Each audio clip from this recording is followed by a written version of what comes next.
Halo para sahabat sales, para sales leader, para pemilik bisnis, para professional sales.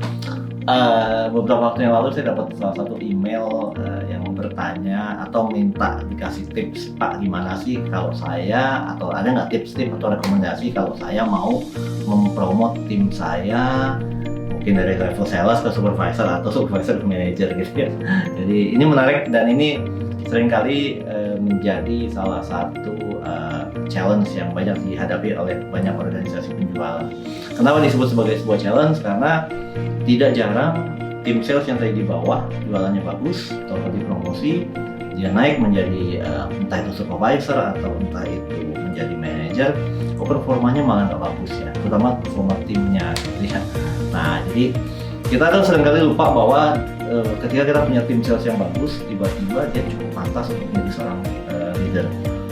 Padahal Anda juga masih sadar, kita semua masih sadar bahwa kompetensi menjadi seorang sales yang bagus dan kompetensi menjadi seorang leader yang bagus itu adalah dua kompetensi yang berbeda.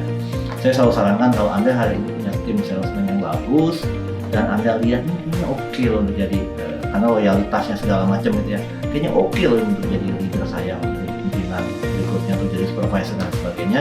Ingat bahwa kompetensi menjadi seorang salesman yang bagus itu berbeda dengan kompetensi menjadi seorang supervisor atau manager yang bagus. Untuk itu Anda mesti equip di level supervisornya atau di level manajernya gitu. Ketika dia mau dipromosikan, jadi dia mesti di-equip secara kompetensi. Ini satu gear of mind yang kita nggak boleh lupa ya, satu mindset atau satu pemikiran yang kita nggak boleh lupakan. Nah, pertanyaan kemudian begini, Pak, gimana sih caranya kalau misalnya syarat-syarat apa yang saya mesti lihat ya? Yang pertama pasti kalau dia punya track record penjualan bagus, itu bagus banget.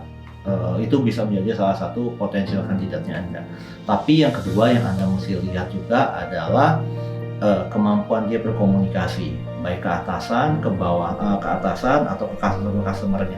Suka ada gap nggak? Suka ada problem nggak?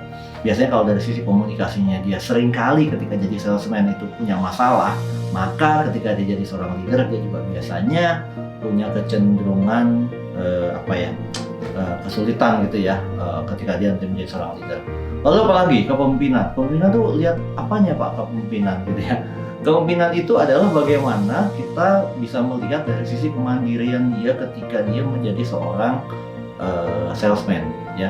Kadang ada seorang salesman jualnya bagus gitu ya. Bagus banget deh, bahasa saya tuh bagus, kemana-mana dia bisa dapetin penjualan. Tetapi kemandiriannya dia ketika ada problem, kemandiriannya dia ketika diambil keputusan gitu ya, ada kok nilai masih kayaknya agak kurang gitu ya, kurang ini gitu ya. Nah, bisa jadi itu nanti akan jadi gap atau barrier ketika dia nanti menjadi leader. Saya nggak katakan bahwa yang begini ini tidak potensi, tidak. Tetapi yang seperti ini Anda harus punya catatan bahwa ada kompetensi leadership yang Anda harus tanamkan ke orang ini kalau dia mau Anda akan menjadi seorang leader ya. Dan ingat ketika seorang sales itu berangkat menjadi seorang leader, dia berangkat dari penjualan yang bagus, kemudian dia naik menjadi seorang leader, tugas dia tidak lagi mencari penjualan, tetapi memanage organisasinya, tim di bawahnya untuk bisa jualan sebagus dirinya. Nah, jadi poin-poin itu yang kita harus betul-betul kuasai dan harus kita pegang teguh gitu ya. Sekali lagi saya hanya bisa mengatakan bahwa kalau dia penampilan bagus, oke, tipsnya gitu ya. Kedua, lihat pola komunikasi, sering ada miskomunikasi nggak sih? Terus hubungannya dia sama departemen lain, dia bisa lobbynya oke nggak sih? Hubungannya bagus nggak sih? Suka ada suara-suara sumbang nggak sih? Dari sisi komunikasi gitu ya. Dan yang ketiga, leadership, dilihat dari mana? Dari kemandiriannya dia, cara dia menyelesaikan masalah secara sendiri, cara dia membantu tim atau membantu orang lain, hubungannya dengan customer, itu Anda bisa jadi acuan dia bisa menjadi seorang leader atau tidak. Tapi sekali lagi, apapun yang tadi kita coba sampaikan kepada Anda, kalau memang masih ada hal-hal yang kurang menurut Anda, dan dia menurut Anda karena orangnya cukup loyal dan Anda juga cukup klik, Anda mau angkat dia menjadi leader, sebetulnya sah-sah aja. Yang penting Anda tahu bahwa ada kompetensinya dia yang harus Anda naikkan. Silakan kirim ke tempat pelatihan, diberikan training atau Anda coaching sendiri. itu Anda bisa lakukan. Nah itu yang bisa saya berikan saran tentang bagaimana melakukan promosi dari bawahan Anda kepada dari tim Anda menjadi supervisor level atau manager level.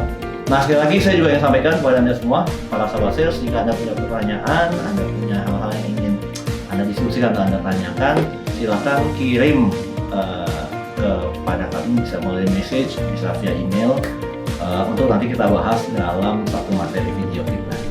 Demikian dari saya, Wahyu Promo. Kita ketemu lagi dalam video kita berikutnya. Terima kasih.